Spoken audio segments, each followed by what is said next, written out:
you bring any baking? Have we got any baking there?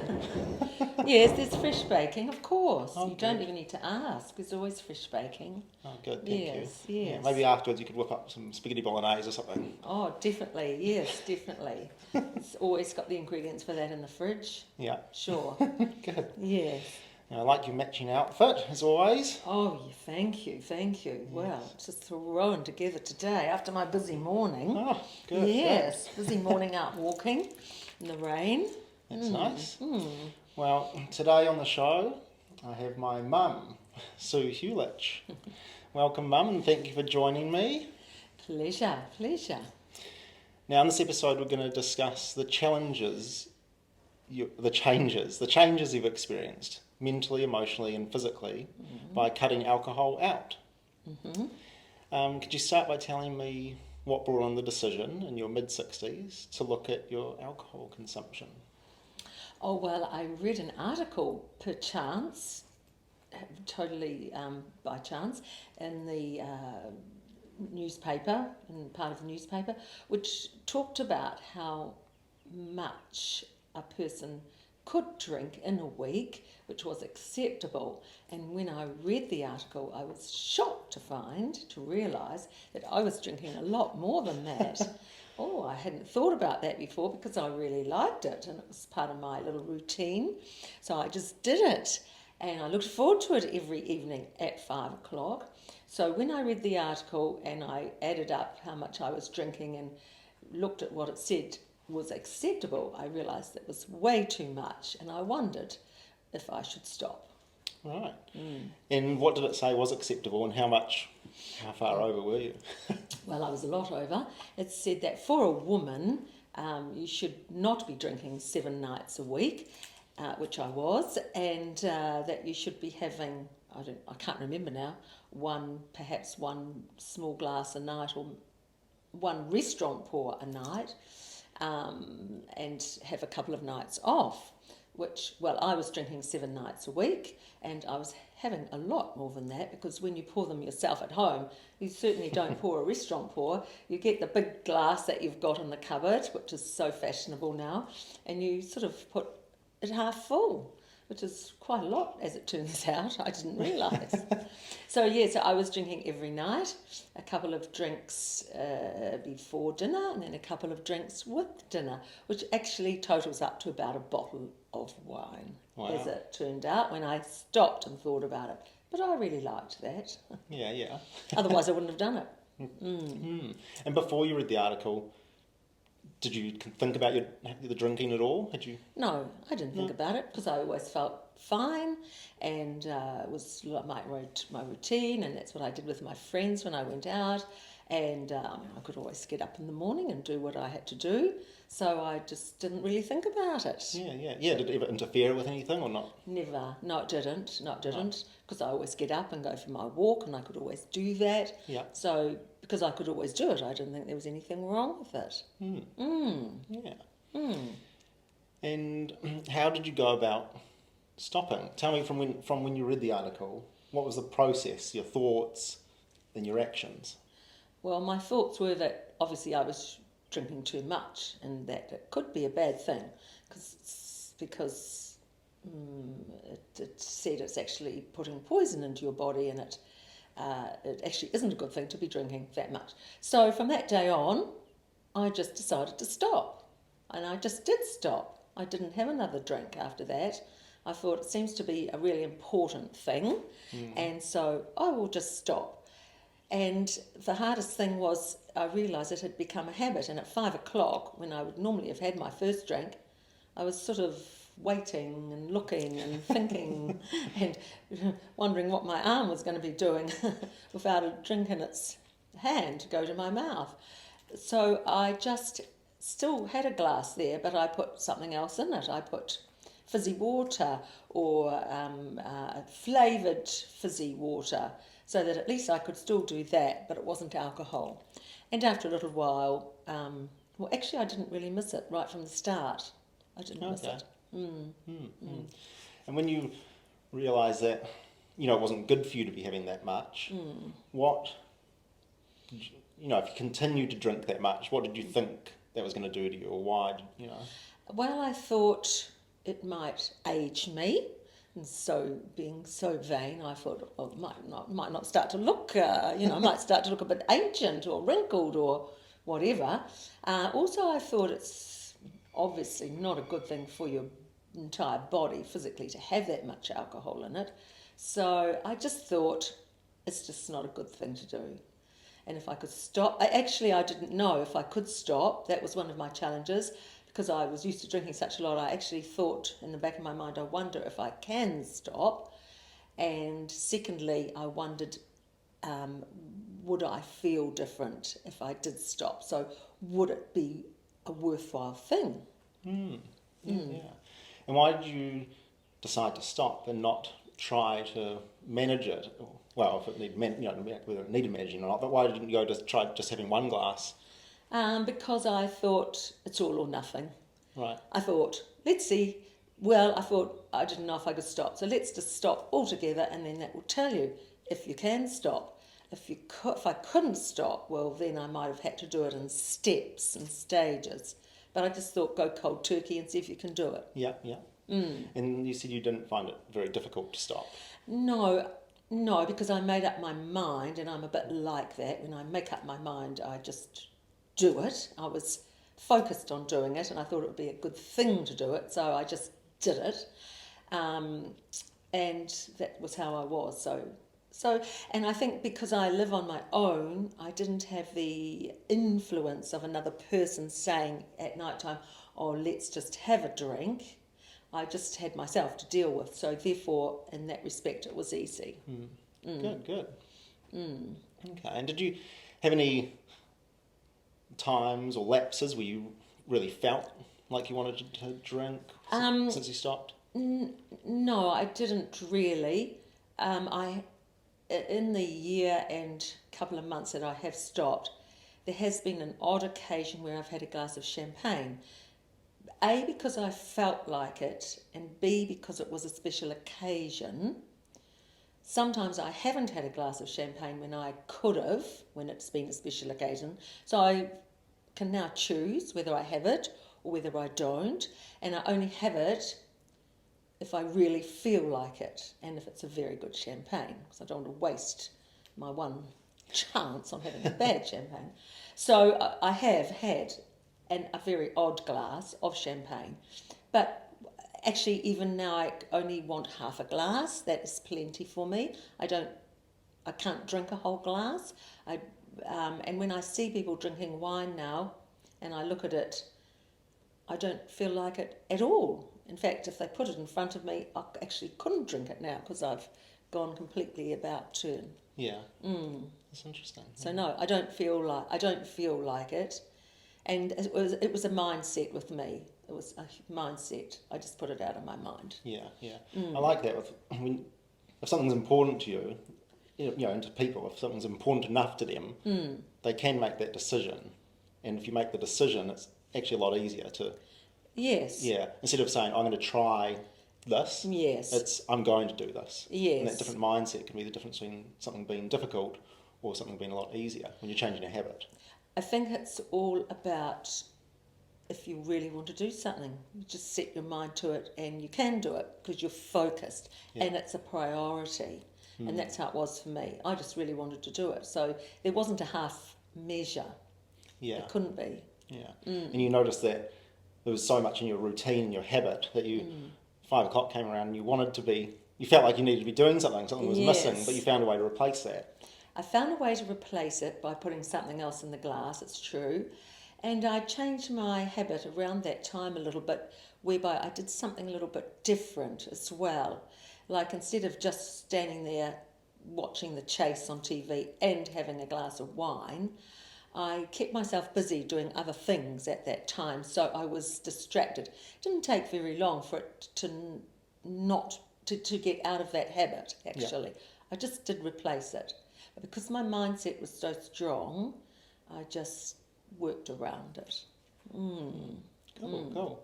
Yeah. Now I want to talk about what you've noticed in the year and so many months that you haven't been drinking. Yes. How long did it take to notice a difference, and what did you start to notice? I'm not if sure. anything? Yeah, I have noticed, but I'm not sure how long it took me to notice. I was watching for the signs. I can't give you a time frame, so I'm not sure how long it really took. But eventually, I realised that in the morning when I woke up, I had much more clarity in my head. I was clearer in my head, and I felt like bouncing out of bed with energy. Whereas prior, there were many times when I felt sluggish in the morning, and I thought, oh, it's time to get up. Oh dear, I suppose I better get up and go for my walk. But after some time, I felt, oh my goodness, it's time to get up. That's wonderful. Now I can go for my walk, and I feel really good. So that was a change I did notice. The other big thing I noticed was I stopped waking up in the middle of the night. That was a big change, because when I was drinking, I did often wake up around 2:00 and then could or could not go back to sleep. But when I stopped drinking, that didn't happen anymore, noticeably. That's good. Yeah. Yes, Yeah. yes. And did you notice anything physical? You mentioned energy. Yes, But definitely more energised, and definitely more a clearer thinking. Physically, I noticed my body shape changed a little bit around there, whereby I had developed a little thickening, shall we say, around there. the stomach. Well, Above the stomach. upper, yes, above my stomach, and there, around there. And I noticed after some time that had gone. I was a bit finer through the torso. Interesting. Yeah. And you... Oh, I was going to say, just something else popped into my head. One thing I did notice physically immediately when I stopped drinking was that I needed something sweet. I noticed that when I was drinking, I didn't crave anything sweet, because probably I was getting the sweetness from the alcohol. When I stopped drinking, I immediately noticed that I needed, of a night time often, to have a piece of chocolate or an Easter egg or something sweet, which I hadn't done before. So I thought, I better be careful of that, because that won't be good for my figure. But so gradually that has waned, that craving for something sweet, because I'm guessing my body has equilibrium has stabilised. So I'm over that now. But that I did notice that very strongly at the beginning. Yeah, with this huge amount of sugar and wine. Yeah, so I really had a craving for sweetness immediately when I stopped drinking. And are you pleased you stopped? Yes, I'm very pleased I stopped. I don't want to start drinking again. I don't want to go back to that again. Has no interest for me. I'm happy to not be drinking. It's much cheaper. There's that about it as well. Not buying alcohol. And yes, I don't feel the need for it anymore. Great. I don't know why I felt the need for it in the first place, except that I did enjoy it. Yeah. I think you also get into that routine and that habit, and you acquire a taste for it as well. And then and like you said, now that you haven't been drinking, if you have a little bit of champagne, like you still, like maybe the taste for it isn't, when you see people having wine, your taste for it isn't there. It's gone. It's gone. Even the champagne, I'm thinking, will disappear because I had a glass recently and I kind of didn't really enjoy it that much. I think a lot of people who drink don't even think about No. whether or not whether or not they're really enjoying the process or the flavours and the taste of it. A lot of people are fast drinkers and they're just throwing it back. They're just doing it because that's what everyone else is doing. Yes. Well, I was discerning about what I drank when I was drinking, because I did have particular likes of reds and particular likes. And if it was something I didn't like, I wouldn't drink it. But I've lost all that taste for even wanting to do it now. Yeah. Yes. And how did it impact your social life and friendships? Some of my friends accepted it immediately and didn't question it and just offer me water now or whatever I choose to have. And it has not been, for most friends, it hasn't been a problem. I notice that sometimes they have a conversation about wine and about which wines they're buying now or which wines they like or this is a new wine or blah, blah, blah. So I'm not part of that conversation, but it doesn't happen very often. There are a couple of friends with whom it's had a big impact because they cannot accept the fact that I do not want to drink, and they do. And despite the fact that I've explained to them what they do doesn't affect me and I'm happy for them to drink, they still insist on pouring me a glass because I think it makes them feel better. Yes, and they said to me, oh, we used to have so much fun when we were all drinking together, to which I replied, well, are we not having fun now? Which they couldn't answer. So for a couple of friends, it has made a difference. And someone said to me recently, oh, well, what will you do when you go to France and drinking is such a big part of the culture there? And what happens when you go to a restaurant and you don't even have a glass of wine? I say, well, I just have water, so that's how it is.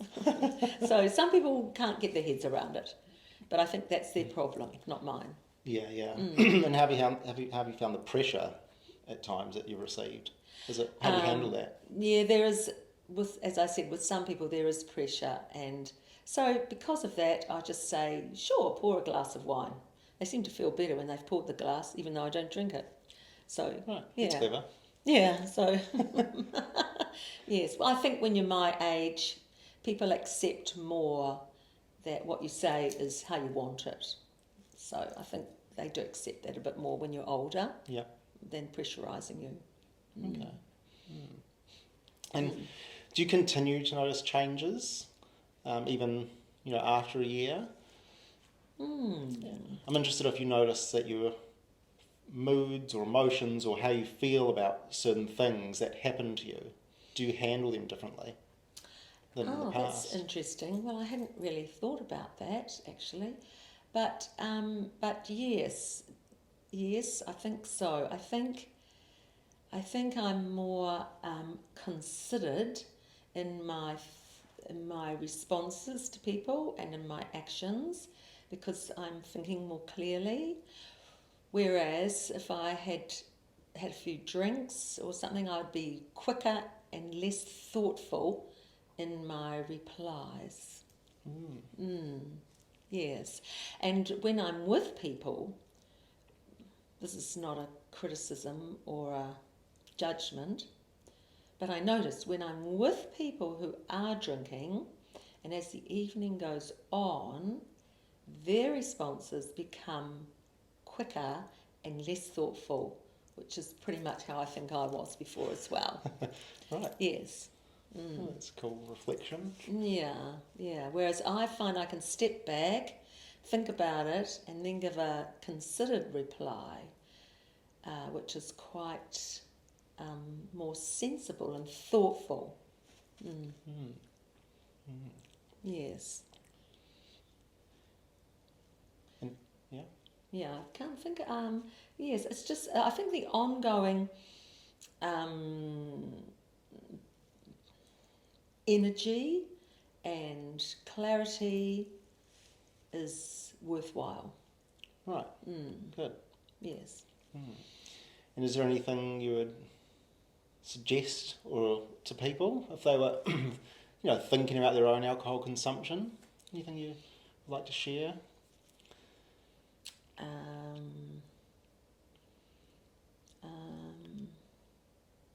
Any advice? Nice. What's worked for you? I think, apart from saving money, which is quite good really, that is a big thing. It's cheaper to go out, it's cheaper at home.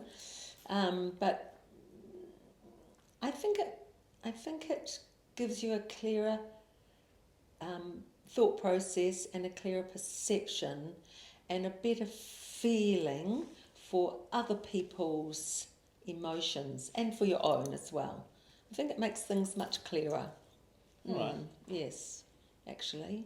And yeah, and I think to have that, it's worthwhile at any age, but at my age now, I think it's great. I think it's working towards longevity and helping those genes and keeping healthy. I think it's got a lot going for it. Yeah. Yeah. Great. Great. So yeah, so it works for me. If it works for other people to have drinks and drink alcohol, that's fine too. But it's quite good to find out how different it is not to have it. Yeah. I think. Yeah, absolutely. Yeah, yeah. If it wasn't worthwhile, I could always go back. Yeah, that's right. I could always change it and go back. But I don't. But I won't. Yes, because I feel better without it, basically. Cool. Well, that's a great place for us to wrap it up. Thank you, Mum, for joining me today. Yes. I appreciate the time you've taken to talk with me. It's an interesting journey, yes, and a worthwhile one. Yes. Yeah. Good. Yes. And to everyone who's watching and listening, your time and attention is always appreciated and not taken for granted. And to you all, hasta luego. Practicing your Spanish. Yeah. Good. That brings us to the end. I want to thank everyone for watching or listening. If you enjoyed this episode, please share it or check out my website www.huljich.life. Please join me for my next episode.